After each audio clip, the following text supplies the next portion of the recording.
Assalamualaikum warahmatullahi wabarakatuh. Apa kabar anak-anakku semua? Semoga kalian semua sehat walafiat di era pandemi ini. Pada pertemuan pertama kita di mata pelajaran teknik animasi 2 dimensi dan 3 dimensi, kita akan membahas tentang materi pertama, yaitu prinsip dasar pembuatan animasi 2 dimensi.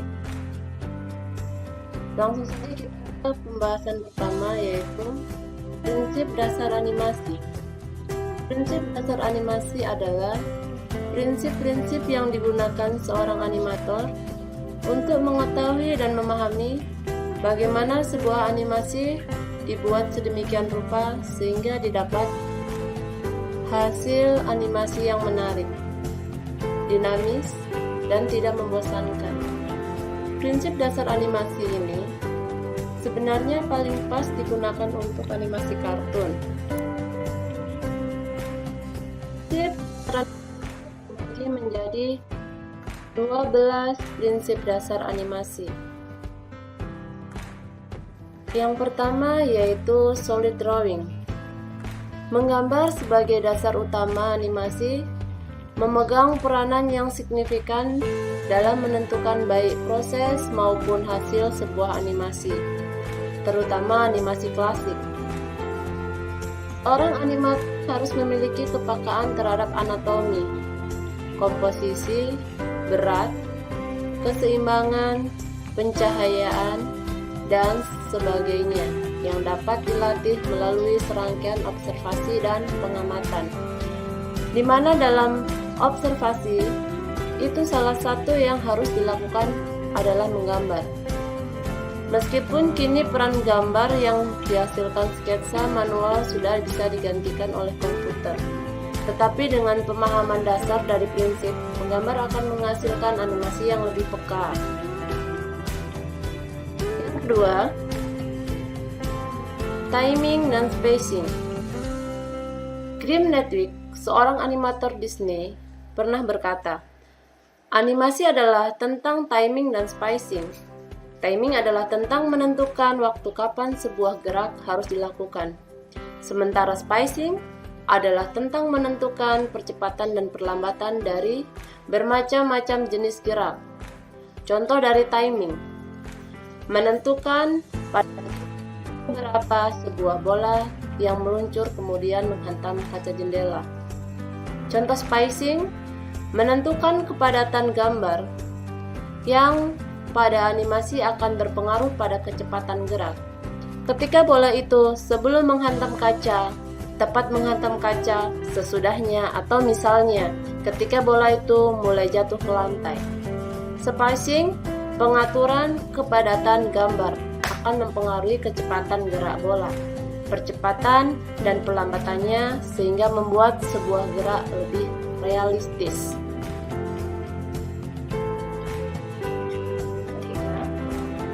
Itu squash dan strike. Squash and strike adalah upaya penambahan efek lentur plastis pada objek atau figur sehingga seolah-olah memuai atau menyusut, sehingga memberikan efek gerak yang lebih hidup. Penerapan squash and strike pada figur atau benda hidup, misal manusia, binatang, karakter, akan memberikan attachment sekaligus efek dinamis terhadap gerak atau action tertentu.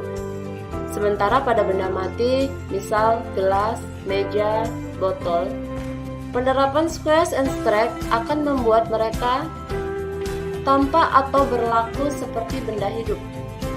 Contoh, pada benda mati, ketika sebuah bola dilemparkan pada saat bola menyentuh tanah, maka dibuat seolah-olah bola yang semula bentuknya bulat sempurna menjadi sedikit lonjong horizontal.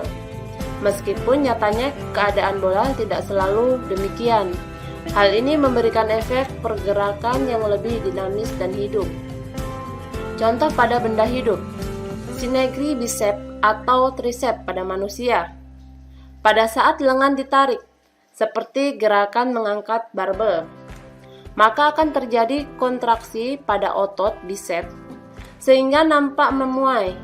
Hal inilah yang disebut squash pada animasi. Sedangkan stretch nampak ketika dilakukan gerak sebaliknya, seperti gerak menurunkan lengan.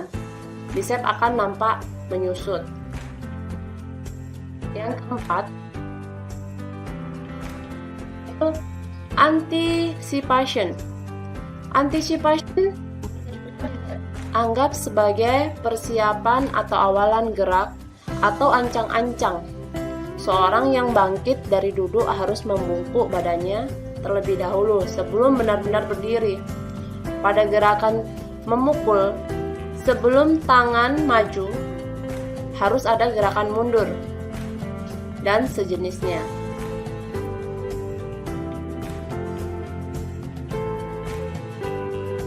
Yang kelima yaitu slow in and slow out. Sama seperti spacing yang berbicara tentang akselerasi dan deselerasi. Slow in dan slow out menegaskan kembali bahwa setiap gerakan memiliki percepatan dan perlambatan yang berbeda-beda. Slow in terjadi jika sebuah gerakan diawali secara lambat, kemudian menjadi cepat. Slow out terjadi jika sebuah gerakan yang relatif cepat kemudian melambat. Contoh, dalam gerak misalnya, mengambil gelas.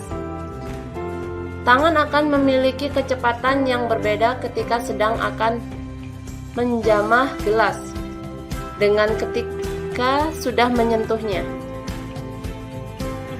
Ketika tangan masih jauh dari gelas, tangan akan bergerak relatif cepat. Sedangkan ketika tangan sudah mendekati gelas, maka secara refleks tangan akan menurunkan kecepatan atau terjadi perlambatan, atau dalam konteks ini kita menyebutnya slow out.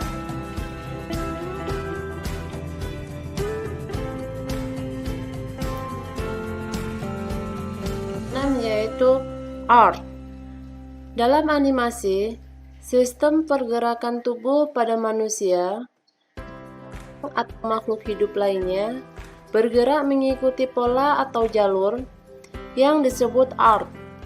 Hal ini memungkinkan mereka bergerak secara smooth dan lebih realistik karena pergerakan mereka mengikuti suatu pola yang berbentuk lengkung, termasuk lingkaran, elips, atau parabola.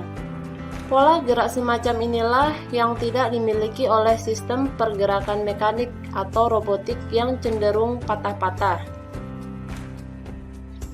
Yang ketujuh yaitu secondary action. Secondary action adalah gerakan-gerakan tambahan yang dimaksudkan untuk memperkuat gerakan utama supaya sebuah animasi tampak lebih realistik. Secondary action tidak dimaksudkan untuk menjadi pusat perhatian, sehingga mengaburkan atau mengalihkan perhatian dari gerakan utama. Kemunculan lebih berfungsi memberikan empasis untuk memperkuat gerakan utama. Contohnya, ketika seorang sedang berjalan, gerakan utamanya tentu adalah melangkahkan kaki, sebagaimana berjalan seharusnya. Tetapi seorang animator bisa menambahkan secondary action untuk memperkuat kesan hidup pada animasinya. Misalnya sambil berjalan, seorang figur atau karakter animasi mengayun-ayunkan tangannya atau bersiul-siul. Gerakan mengayun-ayunkan tangan dan bersiul-siul inilah secondary action untuk gerakan berjalan. Yang yaitu float rock and overlapping action. Float rock adalah tentang bagian tubuh tertentu yang tetap bergerak meskipun seorang telah berhenti bergerak. Misalnya, rambut yang tetap bergerak sesaat setelah berhenti berlari. Overlapping action secara mudah bisa dianggap sebagai gerakan saling silang. Maksudnya adalah serangkaian gerakan yang saling mendahului overlapping. Pergerakan tangan dan kaki ketika berjalan bisa termasuk di dalamnya.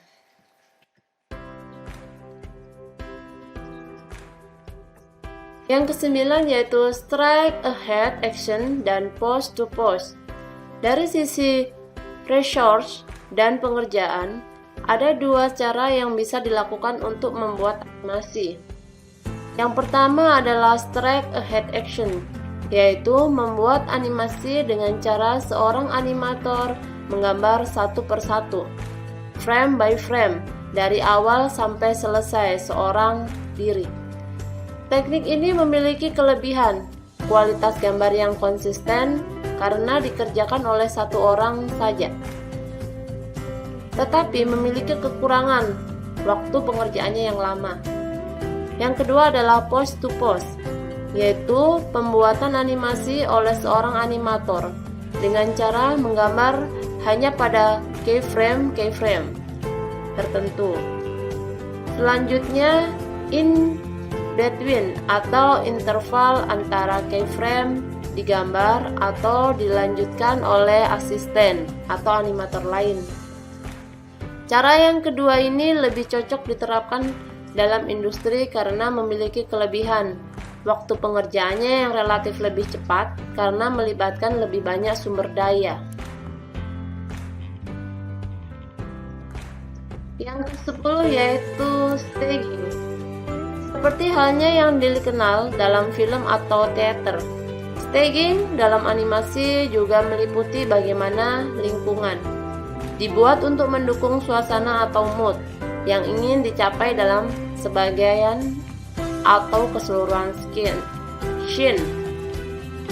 Apple berkaitan dengan keseluruhan look atau gaya visual dalam animasi.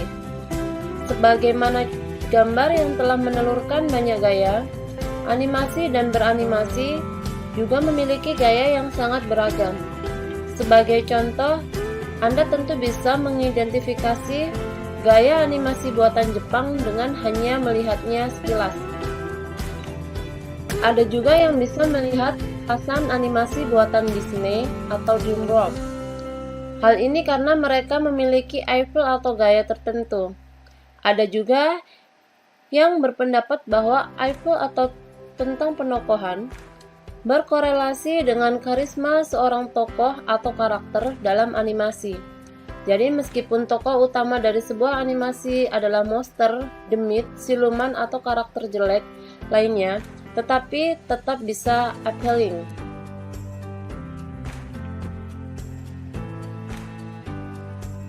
Yang ke-12, exaggeration adalah upaya untuk mendramatisir sebuah animasi dalam bentuk rekayasa gambar yang bersifat hiperbolis, dibuat untuk menampilkan ekstremitas ekspresi tertentu, dan lazim dibuat secara komedik.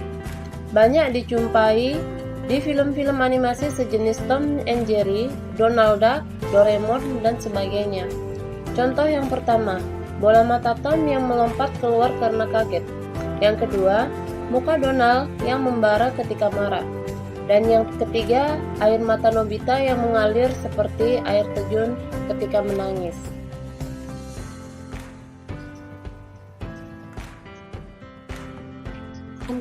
Ini pertemuan kita di materi yang pertama. Untuk materi selanjutnya, kita lanjut lagi di pertemuan selanjutnya. Selamat belajar dan selamat mengerjakan tugas.